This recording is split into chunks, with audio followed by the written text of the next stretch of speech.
A Comissão de Assuntos Sociais faz hoje, a partir das 9 horas, uma audiência pública para discutir o projeto que trata do percentual mínimo de participação de mulheres nos conselhos de administração nas empresas públicas e órgãos públicos. Eu converso com um dos convidados para a audiência pública, que é o professor e pesquisador da Universidade de São Paulo, Alexandre Di Micheli. Professor, muito bom dia. Bom dia, Jefferson. Professor, quais os termos que devem nortear essa audiência pública hoje nessa questão da participação de mulheres? Bom, a participação mínima de mulheres no Conselho de Administração é um tema muito relevante, que vem sendo debatido internacionalmente e que, neste momento, chegou ao nosso país com um projeto de lei que visa estabelecer um percentual mínimo da ordem de 40% a partir de 2022. A questão central não é ser a favor ou contra de forma subjetiva em relação à questão das cotas, né? Porque no mundo ideal, naturalmente, nós não precisaríamos delas.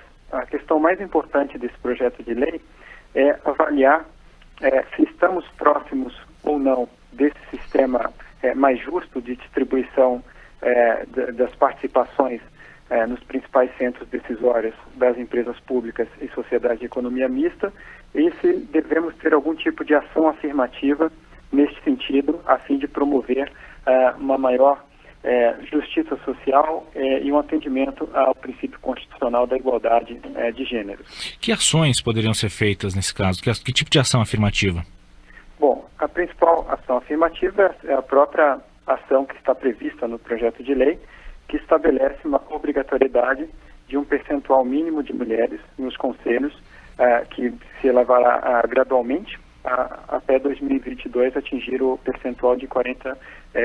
Acho que é importante em relação a esse tema deixarmos claro que o Brasil hoje tem um percentual ainda muito baixo de mulheres nos conselhos de administração, principalmente em relação aos padrões internacionais. Então nós estamos falando de um percentual atualmente de 6 a 7% apenas de mulheres nos conselhos de administração, o que significa cerca de 1/3 do observado no mercado norte-americano e menos da metade do observado na União Europeia. O que é mais alarmante é que este percentual, que já é muito baixo, é um percentual inclusive menor do que o percentual de estrangeiros nos conselhos de administração no Brasil, é um percentual que tem se mantido estagnado nos últimos 10 anos. Então, nós não observamos de forma concreta nenhum avanço nesta questão tão relevante, já que estamos falando principalmente da participação das mulheres nos principais centros decisores do ponto de vista econômico do país. Então, o projeto de lei é um projeto muito importante, que pode inserir o Brasil aí como um bom exemplo global, no sentido de promovermos realmente uma maior igualdade de gêneros nos conselhos de administração. Professor Alexandre Di Micheli, da Universidade de São Paulo, falando sobre o projeto que institui um percentual mínimo de participação de mulheres nos conselhos de administração das empresas públicas. Professor, na lei eleitoral nós temos a obrigatoriedade de pelo menos 1/3 das candidaturas serem destinadas a mulheres, ou seja, 1/3 de mulheres candidatas, mas não se consegue preencher esse percentual. Como garantir que esses 40% sejam, uma vez aprovados, efetivamente cumpridos? Como garantir essa obrigação? Sim. Bom, aí nós temos uma questão de oferta, né, de mulheres para esses cargos, e também de demanda, quer dizer, das próprias companhias, no caso, como estamos falando de empresas públicas e sociedade de economia mista, de que o próprio governo identifique, né, mulheres que possam atender a esses requisitos. Eu não tenho dúvida de que você tendo um prazo para esses percentuais serem alcançados, nós não teremos problemas relevantes nesse sentido. Haja vista que algumas experiências internacionais que já foram feitas de forma similar ao que está se propondo no Brasil, também suscitaram inicialmente dúvidas, né, em relação à possibilidade de você ter um número adequado, né, de mulheres para preenchimento desses cargos, e que, ao final, essas experiências mostraram que não houve nenhum problema nesse sentido.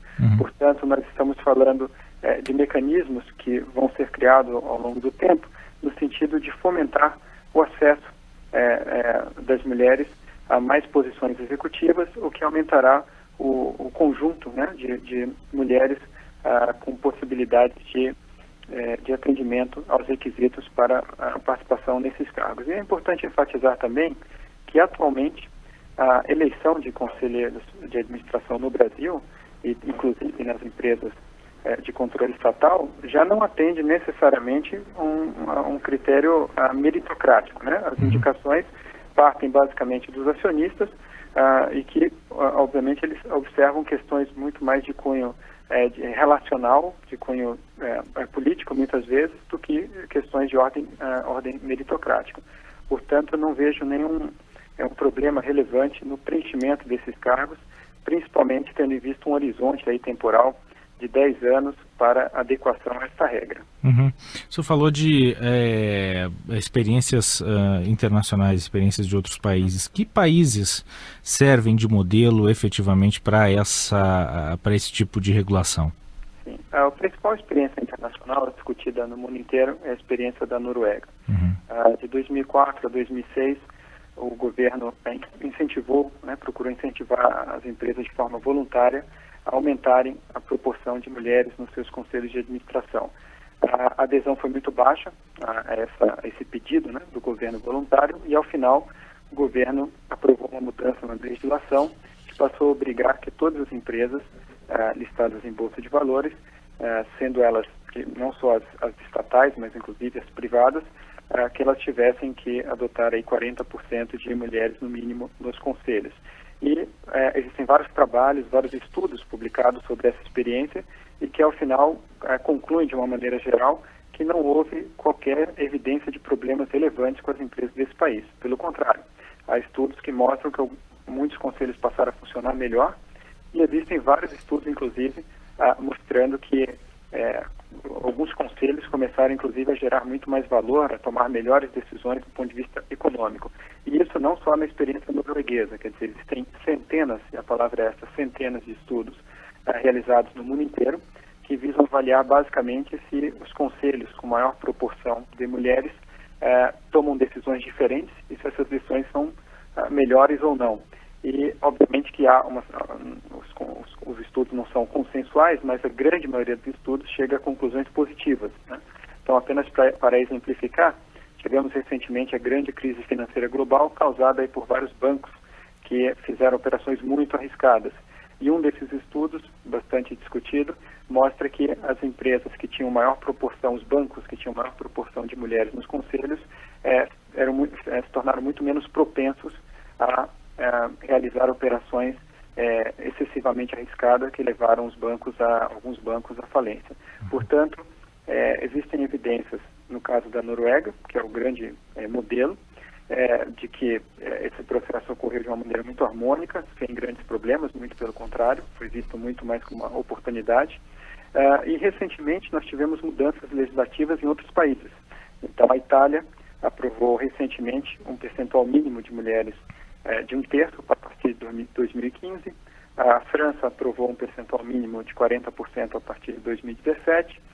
E Bélgica também aprovou um percentual mínimo de 1/3 a partir de 2019. Uhum. Em relação ao projeto de lei em questão, vários outros países, naturalmente, principalmente europeus, já adotam como política de governo alocar um percentual mínimo para mulheres nos conselhos de empresas sob controle estatal. Então, citaria Dinamarca, Finlândia, Áustria, Eslovênia, entre outros países que já adotam isso, que está sendo proposto atualmente no Brasil. Isso, aqui no Brasil, seriam só empresas públicas ou com capital, ou empresas de economia mista, seria isso? Privadas, não? Isso. Este projeto de lei versa apenas sobre empresas públicas e sociedade de economia mista. Uhum. Então, em minha opinião, seria uma excelente oportunidade, não só do Brasil, atender também às metas do milênio, no sentido de promover uma maior igualdade de gênero e empoderamento das mulheres, mas também dar um bom exemplo para a iniciativa privada, no sentido de que as empresas deveriam promover um pouco mais de oportunidades para que as mulheres possam ascender aos cargos de topo das companhias.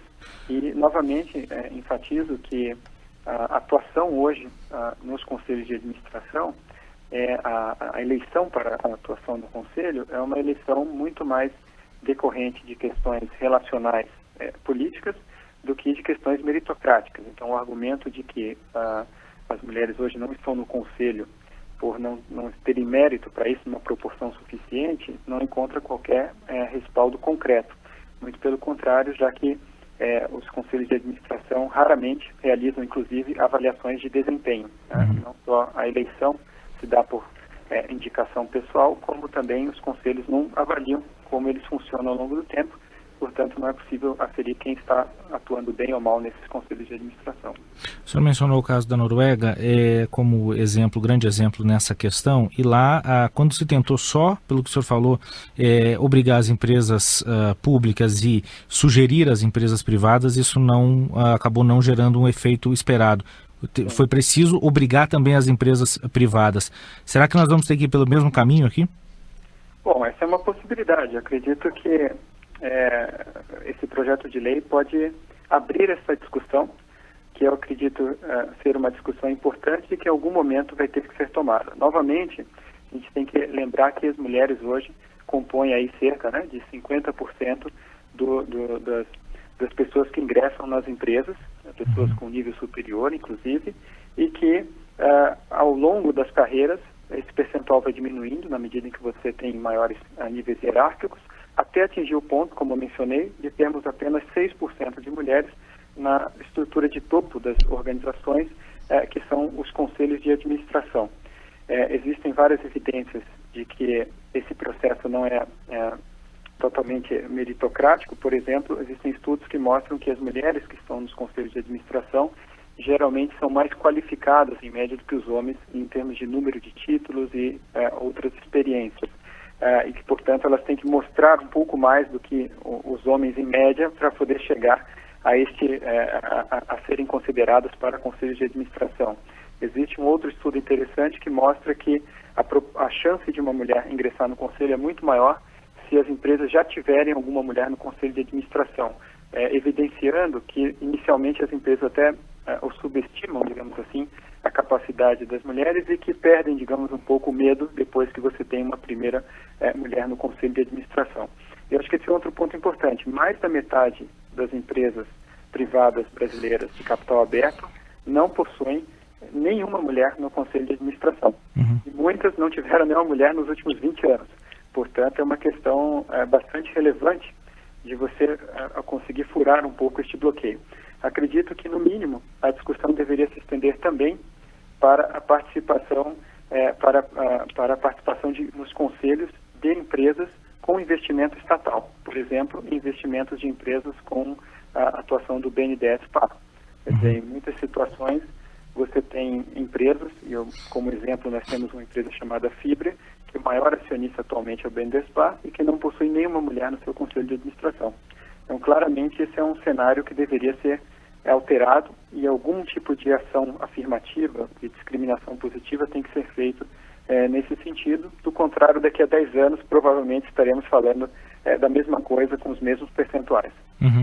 Professor Alexandre de Micheli, da Universidade de São Paulo. Professor, para a gente finalizando a entrevista, o senhor citou bastante aí exemplos da Escandinávia, Dinamarca, Finlândia, o grande modelo, a Noruega, a Suécia também tem na política um exemplo muito interessante, mais da metade do parlamento é composto por mulheres. A Noruega tem essa característica também de muitas mulheres no parlamento e parte do governo, ou quase a metade do governo, ser composto, do ministério ser composto por mulheres. Isso é uma política que vem já de 3 décadas talvez para cá, esse reforço de gênero nesses países.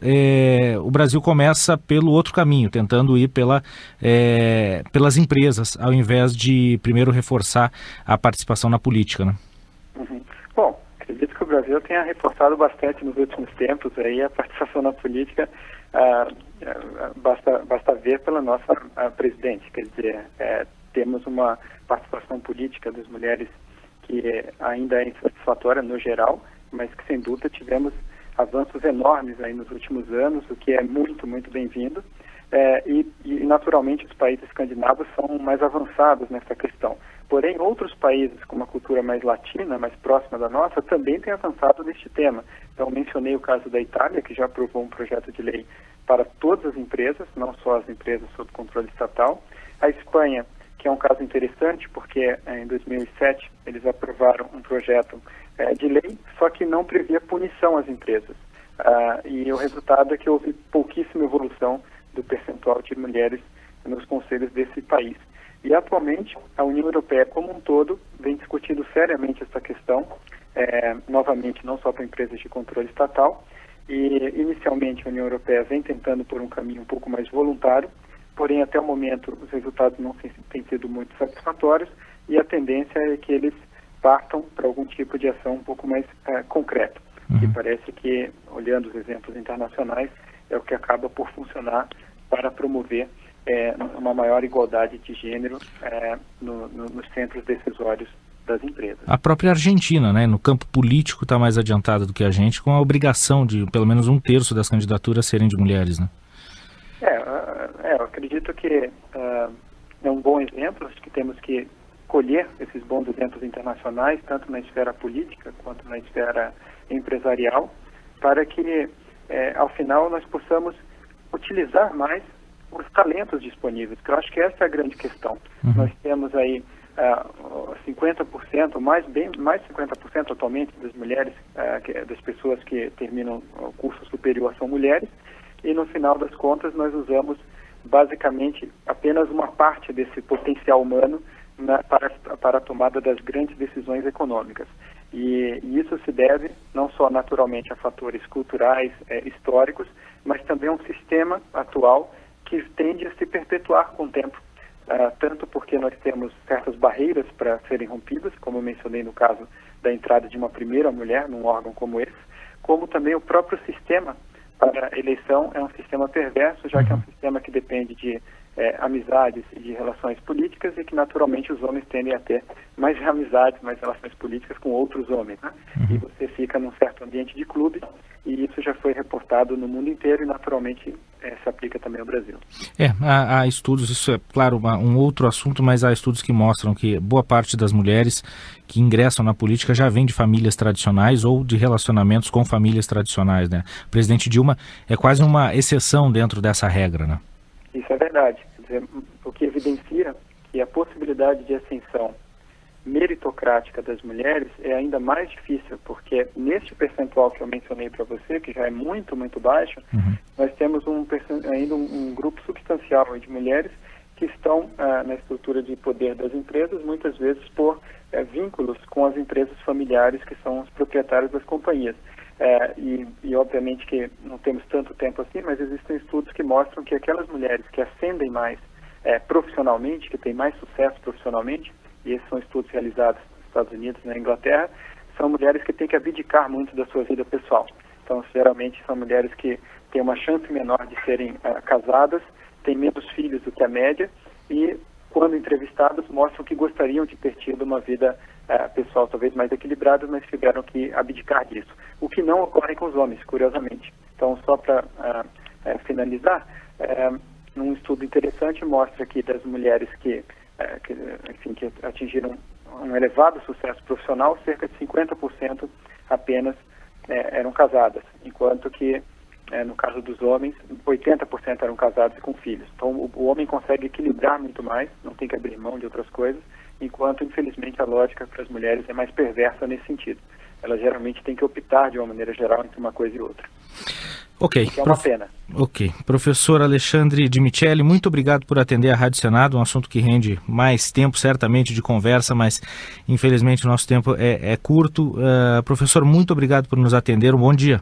Muito obrigado, Jefferson. Bom dia.